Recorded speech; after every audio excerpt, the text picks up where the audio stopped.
আসসালামু আলাইকুম। আরবি টু বাংলা ভাষা চ্যানেলের পক্ষ থেকে আপনাকে স্বাগতম। আজকে ছোট ছোট কিছু আরবি টু বাংলা শব্দ শিখব। আসলে আমরা সবাই ভেঙে পড়ি যে আরবি অনেক কঠিন, আরবিতে কিভাবে কথা বলবো। তো আজকে সেই সম্পর্কে বেশ কিছু গুরুত্বপূর্ণ শব্দ আজকে শেয়ার করতে যাচ্ছি আপনাদের সাথে। তাই কাজেই ভিডিওটা সম্পূর্ণ দেখুন এবং শব্দগুলো খুব মনোযোগ সহকারে দেখুন এবং শুনুন। এই শব্দ দিয়েই আপনি আরবিতে কথা বলা শুরু করতে পারেন। আর আরবিতে কথা বলতে গেলে এই শব্দগুলোই আপনার সর্বপ্রথম প্রয়োজন হবে। তো অনেক কথা হলো, এবারে মূল টপিকে চলে আসি।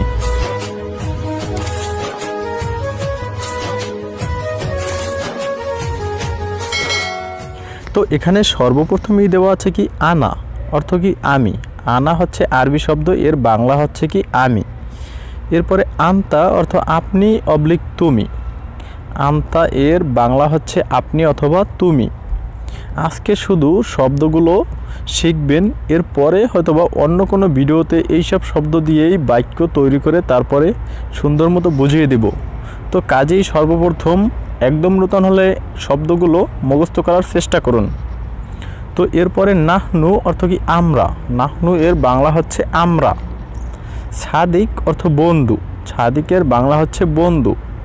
এরপরে মুদির অর্থ পরিচালক অথবা ম্যানেজার। মুদির অর্থ পরিচালক অথবা ম্যানেজার।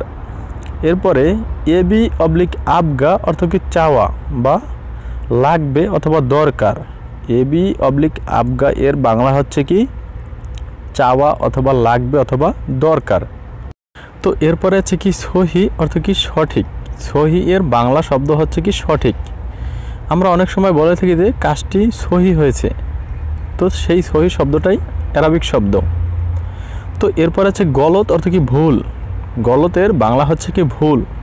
যেমন অনেক সময় বলতে থাকি যে তোর কাজটি গলত হয়েছে, বা আমরা বিশেষ করে যারা লেখাপড়া করি আমরা বাক্যেতে পড়েছি অনেক সময় যে বিসমিল্লাহ গলত, শুরুতেই ভুল।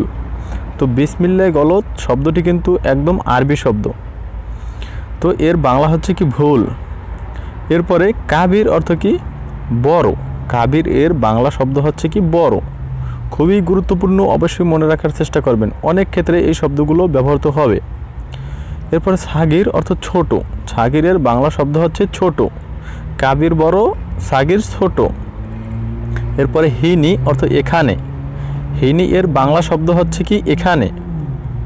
এরপরে হুনক অর্থ ওইখানে। হুনক অর্থ কি ওইখানে। যেমন হিনি সুপ এখানে দেখো, আবার হুনক সুপ অর্থ কি ওইখানে দেখো। সুপ অর্থ দেখা বা দেখো। হিনি অর্থ কি এখানে, হুনক অর্থ ওইখানে। তো এই শব্দগুলো দিয়ে যখন বাক্য তৈরি করব তখন আপনার অনেক ভালো লাগবে। কাজেই শব্দগুলো মুখস্থ করার চেষ্টা করুন, এরপরে নিজে নিজেই বাক্যগুলো তৈরি করতে পারবেন ইনশাল্লাহ। তো এর পরের পেজে আছে কি ওয়াজেদ অর্থ কি বেশি। ওয়াজেদ এর বাংলা শব্দ হচ্ছে বেশি। এরপরে বাইত অর্থ কি দূরে। বাইত অর্থ দূরে। এরপরে গিদ্দাম অর্থ সামনে। গিদ্দাম এর বাংলা হচ্ছে সামনে। ওরাই অর্থ পিছনে। ওরাই এর বাংলা শব্দ হচ্ছে কি পিছনে। ইয়ামিন অর্থ ডানে। ইয়ামিন এর বাংলা হচ্ছে ডানে। এরপরে ইয়াসার অর্থ বামে।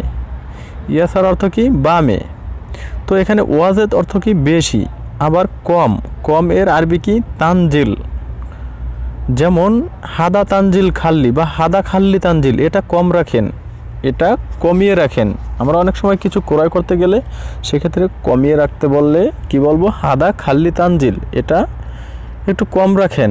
হাদা অর্থ এটা, খাল্লি অর্থ কি রাখুন বা রাখা। এরপরে তানজিল অর্থ কম। তো বাইত অর্থ দূরে, গিদ্দাম অর্থ সামনে, ওরাই অর্থ পিছনে, ইয়ামিন অর্থ ডানে, ইয়াছার অর্থ বামে। কাজেই এই শব্দগুলো এত সুন্দরভাবে গুছিয়ে গাছিয়ে আপনাকে অন্য কেউ দেবে কিনা জানি না। তো আরও এরকমের পরবর্তী কোনো ভিডিও পেতে হলে অবশ্যই আরবি টু বাংলা ভাষা চ্যানেলটি সাবস্ক্রাইব করে রাখুন। ধন্যবাদ, ভালো থাকুন, সুস্থ থাকুন, আল্লাহ হাফেজ।